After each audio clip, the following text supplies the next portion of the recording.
Une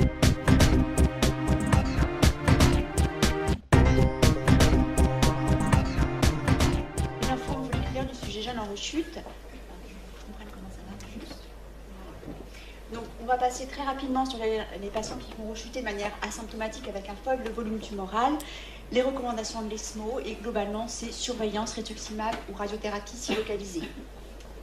Ce qui va être plus intéressant, ça va être les rechutes avec des patients qui vont avoir un fort volume tumoral, des maladies disséminées qui vont avoir besoin de traitement chez les patients jeunes.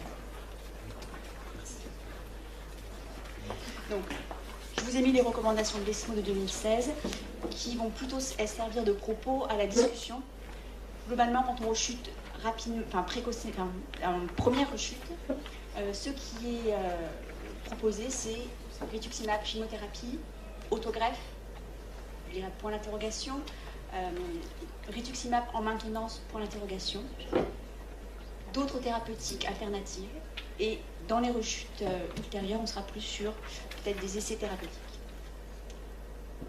Alors, dans la vraie vie, comment ont été traités les patients inclus dans le PRIMA qui étaient en rechute? On voit le traitement chez les patients qui vont rechuter sous forme de lymphome folliculaire et ceux qui vont rechuter sous forme de transformation histologique. Et ce qu'on s'aperçoit, c'est qu'il y a une très grande disparité des chimiothérapies de retraitement dans ces différentes présentations. Et ce qu'on va voir également, c'est que la place de l'autogreffe n'est pas la même. 28% seulement des patients en rechute, en première rechute de lymphome folliculaire seront autogreffés dans le cadre d'une rechute sous forme folliculaire et 42% dans le cadre d'une transformation histologique. Donc déjà, la place de l'autogreffe dans la rechute de lymphome folliculaire. Donc, je vous présente deux études sur la place de l'autogreffe. Une première étude a l'air pré-rituximab.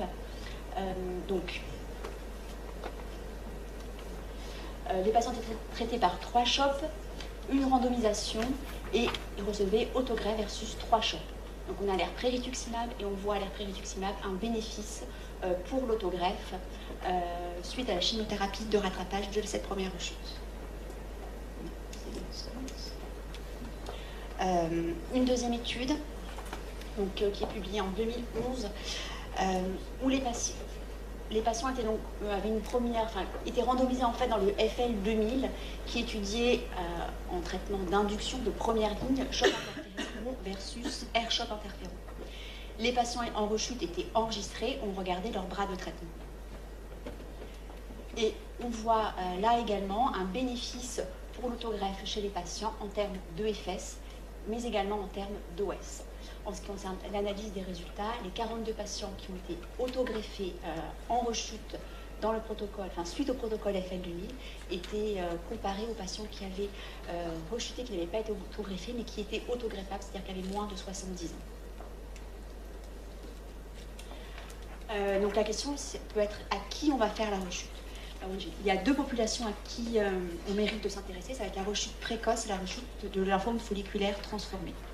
Donc en termes de rechute précoce, cette première étude montre la survie et la PFS des patients qui vont être en rechute précoce, autogreffés et non autogreffés. En fait, la courbe rouge, là, c'est les patients avec une POD 24 et qui vont être non autogreffés. Et la courbe bleue, ceux qui vont être en POD 24 et qui vont être autogreffés. Et on voit là nettement sur ces deux courbes, dans ces deux études qui ont été poolées, un bénéfice pour l'autogreffe chez ces patients qui sont en rechute précoce à moins de 24 mois. De la même façon sur l'étude à côté, qui étudie que donc, les patients avec une rechute précoce, on voit également la courbe noire, un bénéfice pour l'autogreffe qui est net. De manière plus surprenante, dans l'essai PRIMA, il n'y a pas de différence si on regarde la place de l'autogreffe chez les patients qui ont une POD qui progresse à 12 mois et ceux qui progressent à 24 mois. Je pense néanmoins que chez les patients réfractaires précoces, il faut s'appuyer sur ces deux études pour leur proposer, s'ils peuvent l'avoir, une autogreffe à cette première rechute. L'autogreffe, dans le cas des lymphomes folliculaires transformés, c'est Clémentine Sarkozy qui a présenté chez les patients en rechute suite au protocole PRIMA. Je vous rappelle, PRIMA a 1000 patients 460 patients qui vont progresser à 6 ans. Parmi ces patients, il y aura 200 patients qui auront été biopsiés, et parmi ces 200 biopsies, on aura des transformations histologiques dans 40% des patients. J'insiste également sur j'aimerais insister sur cette biopsie. Je pense qu'il est vraiment extrêmement important que les patients en rechute soient biopsiés. Bien évidemment, s'ils ont des critères de transformation avec un SUV élevé, des LDH augmentés, une maladie qui paraît progressive, active. Je pense qu'il faut vraiment se poser la question de cette biopsie à ce moment-là, quand ils sont en rechute, pour pouvoir faire un traitement adapté s'ils sont transformés. Parce que ça change leur prise en charge. Vous voyez là, chez les patients transformés, les courbes de survie avec une OS chez les patients autogreffés de 76% versus 22% s'ils ne sont pas autogreffés. Si on prend les rechutes de lymphome folliculaire tout venant, il n'y a pas de bénéfice à l'autogreffe chez les tout venants. Donc l'autogreffe dans les lymphomes folliculaires transformés a sa place, paraît nécessaire. Ensuite, le traitement d'entretien par rituximab. Donc, dans cette étude, une première randomisation AirCHOP versus CHOP, et une deuxième randomisation avec rituximab d'entretien tous les 3 mois pendant 2 ans versus observation. Une population importante, 460 patients, et un bénéfice en termes de PFS pour le rituximab d'entretien chez les patients qui vont être traités par AirCHOP ou CHOP. La place de l'autogreffe, du rituximab post-autogreffe, dans cette étude du JCO, où les patients recevaient en post-autogreffe du rituximab tous les 2 mois pour 4 injections. Et on note là aussi un bénéfice en PFS, mais pas en OS. Donc le traitement d'entretien par rituximab a sa place chez les patients qui ne seront pas autogreffés. Quelle chimiothérapie faire en première rechute? Peu d'études vraiment comparatives. Alors je dirais que nous, on va plutôt se baser sur le protocole PRIMA, donc on va plutôt les traiter par AirCHOP en première ligne. Donc la question en deuxième ligne, c'est plutôt la question de la R-bendamustine si on les a traités sur le protocole PRIMA. Donc en termes de PFS, là on a une étude dans le Lancet qui comparait la R-bendamustine à la R-fludarabine. Il y avait eu un amendement en 2006 suite à l'intérêt du rituximab en maintenance, et on voit dans cette étude une supériorité chez les patients traités par R-bendamustine.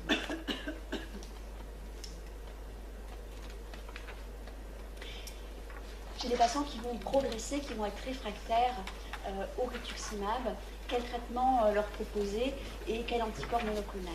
C'est donc l'essai Gadolin qui a été publié dans le Lancet en 2016 et qui a eu une actualisation d'Emblood avec un update, un suivi plus prolongé, qui montre pour le GA-bendamustine un bénéfice en termes de PFS, mais également en termes d'OS. Je vous rappelle le schéma de cette étude GA-bendamustine. Les patients étaient randomisés 6 GA-bendamustine et du GA d'entretien versus 6 cures de bendamustine avec une dose un peu plus élevée de bendamustine. Il n'y avait pas de différence en termes de réponse entre ces deux traitements, que ce soit en post-induction ou en termes de meilleure réponse, mais vraiment un très net bénéfice en termes de PFS qui était le critère principal de l'étude et qui permet d'utiliser donc le Gazivaro en deuxième ligne chez les patients qui vont être réfractaires au rituximab, c'est-à-dire qui vont progresser sous rituximab d'entretien ou dans les 6 mois suivant son arrêt.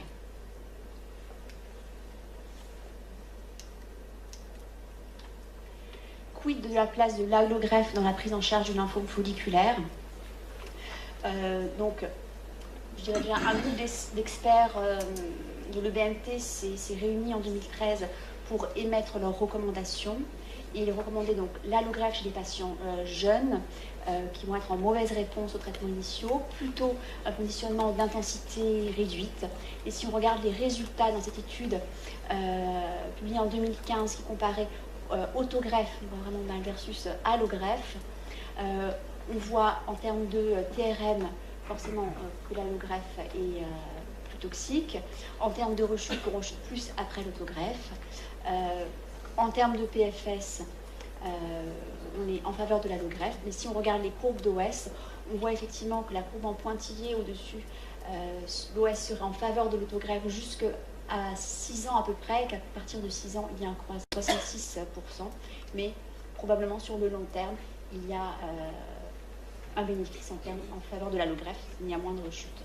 Donc vraiment, l'allogreffe peut être proposée, mais chez ces patients jeunes en mauvaise réponse.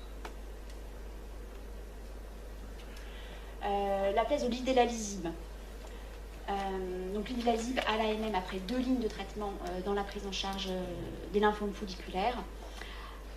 Alors, on en a déjà parlé. Le problème de la toxicité, ça a déjà été dit, je ne vais pas forcément revenir dessus. En termes de réponses, des réponses globales de 60%, et des réponses complètes uniquement de 6%, avec, vous voyez sur le waterfall plot, quand même une diminution du volume des anémopathies. Bon, le délai de réponse est de 2 mois, et ça nous fait une PFS médiane à 11 mois. Mais vraiment, le problème de l'idéalisme qui a vraiment été limitant, ce sont vraiment ces toxicités. Et puis, je me suis penchée sur la radioimmunothérapie, sur le Zevalin. Et en fait, le Zevalin, effectivement, n'est pas forcément beaucoup prescrit en pratique, j'ai l'impression, dans les lymphomes folliculaires. Alors, sur Nîmes, c'était prescrit avant parce qu'il y avait un médecin qui en avait pas mal l'intérêt, on me disait que ça marchait bien. Je me suis lancée dessus et effectivement, il y a des bonnes réponses dans cette étude. 33 patients qui ont un lymphome folliculaire, 85% de réponses globales, 33% de RC. Et on voit que les patients en RC ont des durées médianes de réponse de 4 ans. Je trouve que c'est très intéressant chez les patients qui peuvent avoir des lymphomes folliculaires en rechute. Et je pense que ça peut être un traitement qu'on peut proposer. C'est vrai qu'il y a tous les nouveaux traitements dont je parlerai après, mais voilà, qui m'a un peu interpellée. Pourquoi c'est pas utilisé? Est-ce que c'est à cause de ses toxicités, à cause de la complexité d'administration, ou parce que d'autres choses sont arrivées derrière qui ont pris sa place? Voilà, mais il peut peut-être avoir une place pour certains patients avec ce traitement. Je vais pas y arriver. Alors, les nouveaux traitements. Donc je vous ai parlé jusqu'à présent des traitements plutôt classiques, chimiothérapie, anticorps monoclonal. On va parler des traitements un peu plus novateurs, d'essais cliniques, non pas forcément l'AMM. Donc on va passer... voilà. Donc le lénaludomide. Donc le lénaludomide, dans les essais seul, a été utilisé dans les lymphomes folliculaires et a montré un effet intéressant. Et donc on va de plus en plus sur ces nouveaux traitements, on va avec ces nouveaux traitements vers des combinaisons, donc le rituximab et le lénaludomide. Donc une publication dans JCO qui montre une réponse globale pour LR à 76% et un temps avant retraitement de 2 ans. Ce qui est intéressant, vous voyez, le rituximab a été fait de manière hebdomadaire et il y avait 12 cycles de lénaludomide qui étaient associés. Sur le plan des toxicités, elles étaient gérables, il n'y avait pas de choses notables. L'essai clinique Galen, donc qui associe le GA101 au lénaludomide. Donc je vous rappelle son déroulement. Donc il y a eu 2 phases, une phase escalade de dose, une phase 2, avec une première partie d'induction avec Revlimid, GA, et puis maintenant la première année avec GA, Revlimid, et la deuxième année avec uniquement le GA. Et donc, on voit que cette association est intéressante, avec, en termes de réponse globale chez tout patient confondu, 80% de réponse globale environ.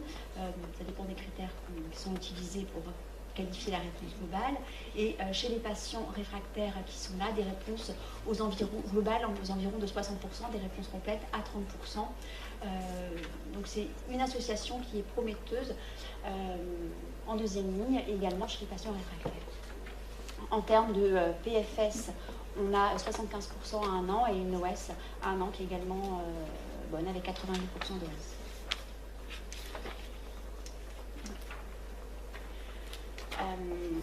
Donc on a parlé de l'idéalisib tout à l'heure dans les inhibiteurs de PI3 kinase. Je vais vous parler de deux autres inhibiteurs de PI3 kinase, le copanlisib. Un essai de phase 2, dans JCO en 2016, j'ai des lymphomes folliculaires en rechute et réfractaires, vous voyez le waterfall plot, et on est sur des réponses complètes de 58%, des réponses globales de 58%, des réponses complètes de 14%. En termes de toxicité, on est sur un médicament qui est beaucoup moins toxique que l'idéalisib, avec moins de 1% de toxicité grade 3.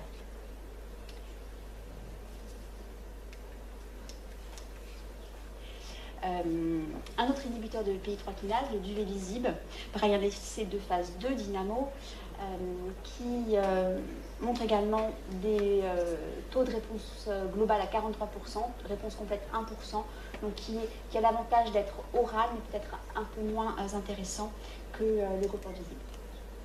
En ce qui concerne les inhibiteurs du PTK, l'ibrutinib, qui a été le plus étudié, qui est un peu décevant en monothérapie, c'est l'essai Dawn, avec des réponses complètes de 21%, de 11%, des réponses globales de 21%, vous voyez le waterfall plot, qui n'est pas très impressionnant.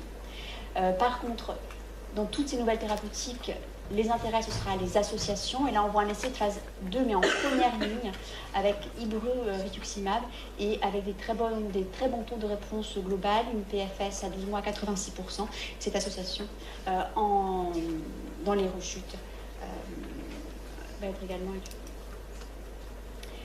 Les inhibiteurs de BCL2, le vénétoclax, paraît également prometteur chez les patients qui ont des lymphomes folliculaires réfractaires, des réponses globales de 40%, et toujours, encore une fois, l'association, les associations qui permettent de gagner en réponse globale et en réponse complète de 30%, et donc dans cet essai-là, c'était associé au bendamustine rituximab. Les traitements épigénétiques,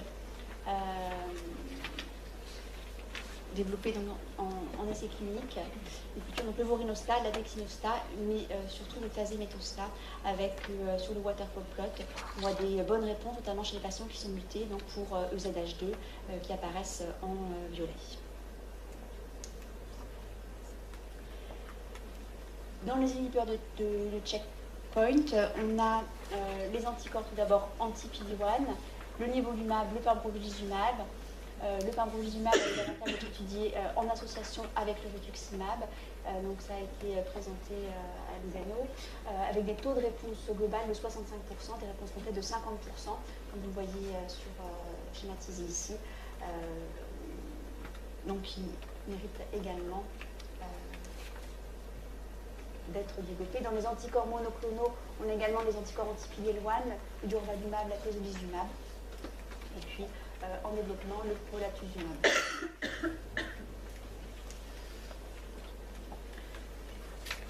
Sur les traitements qui vont agir directement par recrutement des lymphocytes T, on a les anticorps bispécifiques et les CAR-T-cells. En ce qui concerne les anticorps bispécifiques, il y a eu un essai de phase 1-2 avec du BINA qui a eu une toxicité neurologique extrêmement importante. Et ce qui est plus intéressant, c'est avec les CAR-T-cells dans les lymphomes folliculaires. Avec, dans cette étude dans Blood, où on avait 22 patients évaluables qui avaient pu recevoir des CAR-T-cells, et on retrouvait des taux de réponse globale dans les lymphomes folliculaires à 100% et une PFS à 11 mois à 100% dans les lymphomes folliculaires. Donc, en conclusion, je dirais la biopsie à la rechute, indispensable. Air-chimio, pour l'instant, avec en chimio, en fonction de la première ligne, de la masse tumorale, CHOP, bendamustine, DHAOX, l'autogreffe pour les lymphomes folliculaires transformés et les rechutes précoces inférieures à POD inférieures à 24 mois. S'il n'y a pas d'autogreffe, un traitement d'entretien par rituximab.